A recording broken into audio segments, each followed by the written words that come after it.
vous l'avez tous reconnu, Barack Obama. En novembre 2008, il est élu 44e président des États-Unis d'Amérique.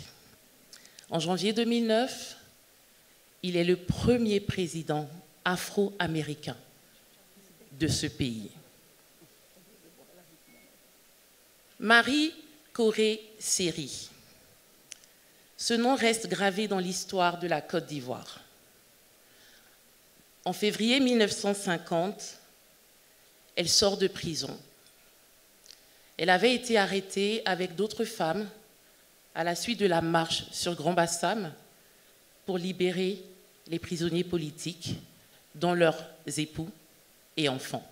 Aujourd'hui, elle est un symbole de la résistance féminine ivoirienne et l'ancien billet de 1000 francs CFA était estampillé à son effigie. Clémentine Goli. En 2013, elle devient la première femme conductrice de poids lourds dans la région du Bas-Sassandra. Un rêve qu'elle a nourri pendant plusieurs années. Et depuis lors, elle est toujours la seule femme parmi 1500 hommes. Qu'est-ce que toutes ces personnes ont en commun? Avec confiance, elles ont affronté les difficultés, elles ont gravi des montagnes et elles ont réalisé leurs rêves. Ce soir, je voudrais vous faire partager, au travers de quelques expériences de ma vie, comment j'ai gravi des montagnes. Et pour moi, cela se résume en 3 mots. Se connaître, s'adapter et oser. Se connaître, c'est très important, parce qu'en se connaissant, on découvre les compétences que nous avons. On apprend à reconnaître ses limites. On apprend à planifier, mettre en place des stratégies pour combler ces lacunes. On me pose souvent la question de savoir comment est-ce que tu es arrivé dans la communication.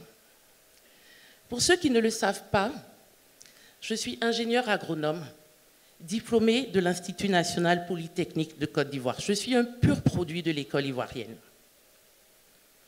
Tout commence dans les années 2000, lorsqu'un stage m'est offert dans une entreprise, mais il ne s'agit pas d'un stage technique. Je dois développer un business plan, mettre en place une stratégie marketing pour le lancement d'une nouvelle gamme de produits. Après discussion avec le directeur marketing, il me demande « Mademoiselle Bissouma, mon nom de jeune fille, êtes-vous sûre que vous pouvez le faire ?» Bien sûr, je peux le faire. Quelqu'un qui n'a jamais fait d'études marketing et qui n'a pas fait d'école de commerce. Je me mets tout de suite à bosser, bouquiner. Pour ceux qui ont fait le marketing, vous connaissez la Bible du marketing qu'on appelle le Kotler et Dubois. Des centaines de pages, nuit et jour, pendant 6 mois. Je finis mon rapport et je dois le présenter. Mais ce que je ne savais pas, surprise, le directeur marketing du groupe devait être présent. Allons-y. Je présente mon rapport. Quelques semaines plus tard, je suis appelée par le PDG de l'entreprise. On m'offre un emploi permanent de marketing manager.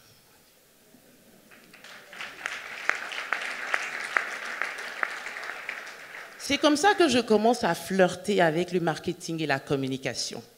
Au fil des années, j'apprends les offres consommateurs, les plans marketing, les stratégies commerciales. Après presque 10 ans, je me dis, je dois me réorienter en fait. Agronome avec les tennis et les bottes, peut-être que ça ne me sied pas trop. Mais pour ce faire, il faut que je me prépare, il faut que je sache ce que je veux devenir demain. Je me connais, je suis très battante. Quand je veux quelque chose, je l'obtiens. Alors, par le bien d'un ami avec qui j'ai fait le master en management à Abidjan, il me permet de rencontrer une charmante dame Pour la première fois, j'ai un coach professionnel. Nous discutons et ensemble, nous convenons que ma prochaine carrière, c'est dans le marketing et la communication. Mais comment y arriver? Je me connais. Je connais mes lacunes. Je sais que pour la communication, il faut avoir un niveau d'anglais bien élevé. Je prends des cours d'anglais. Tous les jours, j'ai un professeur privé. Mais ce qui est important quand on a un rêve, c'est de pouvoir matérialiser ce rêve. Je me voyais déjà en tant que directrice de la communication d'une grande boîte. J'avais changé mon style vestimentaire. Je ne partais plus au bureau en jean, je portais des tailleurs. J'ai changé les tennis avec des escarpins. À tel point qu'un jour, ma patronne me dit « Waouh, Peggy, tu es toute classe. » Elle ne savait pas que j'allais la quitter. Quand avec ma coach, on décide que nous sommes prêts, prochaine étape, où vas-tu aller? Alors je lui dis, tu sais, j'ai toujours rêvé de travailler dans une compagnie. Le lait, les oiseaux. Depuis que je suis petite. En plus, je rêve d'aller en Suisse, mais ça, c'est pour plus tard. Alors, j'envoie une candidature spontanée dans cette boîte. J'envoie un email, une lettre de motivation. Je n'ai rien à perdre. Le seul risque, c'est qu'ils ne me répondent pas. Et vous savez ce qu'il s'est passé? Ils ne m'ont pas répondu. Les semaines passent. J'ai le cœur qui bat. Mais quand on est prêt, on sait être patient. Quelques mois plus tard, je suis contactée par le directeur des ressources humaines de cette entreprise. Madame Dibi, vous avez un entretien. Ah! Je passe les entretiens parmi plusieurs candidates et candidats. Je suis retenue responsable communication pour Nestlé Côte d'Ivoire.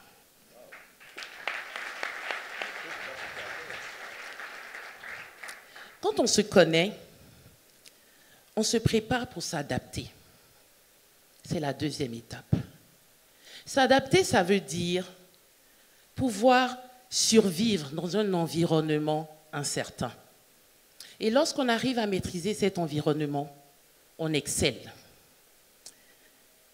Je fais ma carrière après 3 années. On me propose un poste à l'étranger. Première expatriation. Quand on dit expatriation, en général, vous pensez avantages, maison payée, études des enfants, prise en charge. Mais très peu de personnes se rendent compte des difficultés de l'expatriation.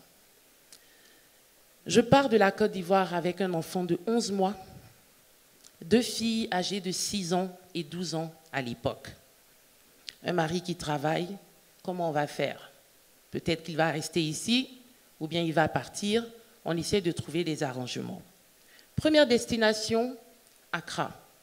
On arrive au Ghana, c'est juste à côté. Vous me direz que c'est dans la sous-région. Mais c'est un pays anglophone. Je dois changer ma langue de travail. Je ne parle plus le français. Maintenant, c'est l'anglais. Je dois vivre avec les enfants dans des conditions assez agréables. Mais vous savez, des fois au Ghana, les coupures d'électricité, il n'y a pas d'eau. On a vécu ça, mais on a dû s'adapter. 3 ans plus tard, 4 ans plus tard, j'ai une proposition en 2017 pour aller en Suisse, le pays de mes rêves. J'y ai rêvé, mais encore une fois, je devais m'adapter. Imaginez quitter son confort, ici en Côte d'Ivoire, où on a la nounou, le chauffeur, la femme de ménage. Je me retrouve en Suisse avec 3 enfants, sans aide à domicile. Un mari qui travaille, mais qui doit voyager régulièrement. Donc il y a des périodes où je suis seule. J'ai dû m'adapter, mais pas seule. Mes enfants ont dû s'adapter, parce qu'ils ont abandonné leurs amis. Ils ont changé d'environnement de travail. Mais ce qui m'a forgé dans ma capacité d'adaptation, ce sont les encouragements que j'ai reçus. J'ai rencontré des mentors, j'ai rencontré des collègues qui m'ont aidé, mais au-dessus de tout, mes supporters éternels, ma famille. ils étaient toujours là. J'ai dû m'adapter. On a changé les repas dominicaux de dimanche avec des appels téléphoniques tous les soirs pour ne pas sentir la solitude. Nous avons dû nous adapter. 17 heures, c'est 17 heures. Vous connaissez les horloges suisses.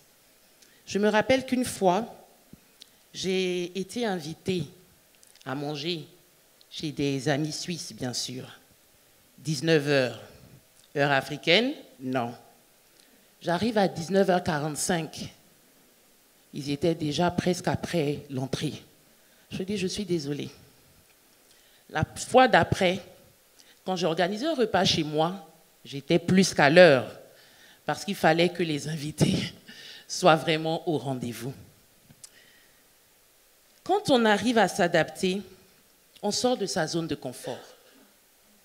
Et quand on sort de sa zone de confort, on peut s'ouvrir des opportunités et on arrive à oser. L'an dernier, j'ai osé vaincre ma peur. J'ai peur du vide. J'ai toujours eu peur du vide. J'arrive en Suisse en 2017 et je vois dans le ciel toujours un balai de voiles colorés. Je dis, waouh, un jour je ferai de la parapente. Mais pendant 5 ans, tous les samedis matins, je disais, un jour je vais faire de la parapente. Jusqu'au jour où je reçois un bon cadeau de mes collègues, peut-être une amie le leur a dit, expérience en parapente. J'ai dit, ok, là je vais voler. Mais je ne veux pas voler seule, qui est fou. Je demande à une copine, on y va ensemble, tu veux m'accompagner? Waouh, génial. Donc nous décidons de faire ce vol en parapente ensemble. On prend le rendez-vous samedi, on y va. Mais je vous assure que la veille, je n'ai pas dormi. Toutes les questions venaient dans ma tête. Et s'il n'y a pas de vent? Et si la voile se déchire? Mais est-ce que je ne vais pas tomber? Et puis après, je dis non, je dois le faire pour prouver à mes enfants que leur mère est forte. Le lendemain, nous arrivons au lieu de rencontre. Et quand on dit vol en parapente, il faut partir de la hauteur. On prend un minivan. Vous voyez sur ces photos, il y a des montagnes, hein, mais il y a des chemins dans ces montagnes. La largeur de la route, c'est la largeur d'une voiture, mais c'est une voie à 2 sens. À certains endroits, il n'y a même pas de garde-fou. Et la vitesse, vous savez, les Suisses respectent la vitesse. Limitation de vitesse 80 km/h. Imaginez, ce n'est pas très, très lent, c'est rapide. Et nous étions assis au devant du van, et au fur et à mesure que la voiture montait, dans ces ruelles serpentées des montagnes, j'avais peur.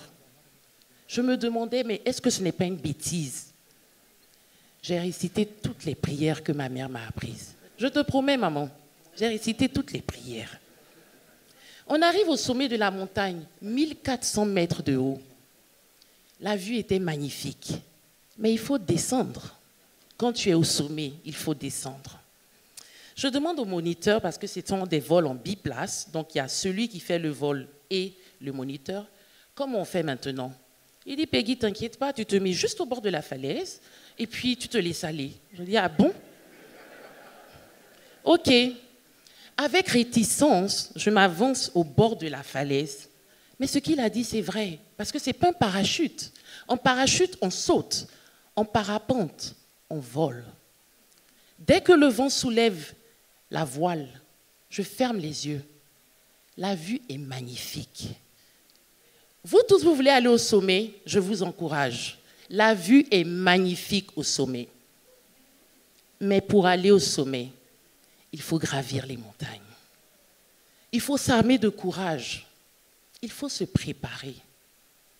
Lorsque je suis descendue à l'atterrissage, le vol ne fait que 20-30 minutes, pas plus. J'ai dit « Yes !» Je vais le refaire. Et je le referai encore cette année. Alors ce soir, à travers mes petites expériences, je voudrais dire à tous ceux qui ont des rêves, rêver c'est beau. Mais il faut se connaître.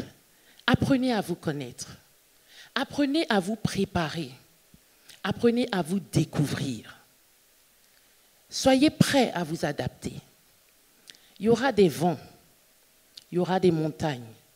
Les chemins seront tortueux. Mais il faudra oser faire le pas. Le sommet est magnifique. Mais pour gravir la montagne, il faut vraiment être prêt. Je vous remercie.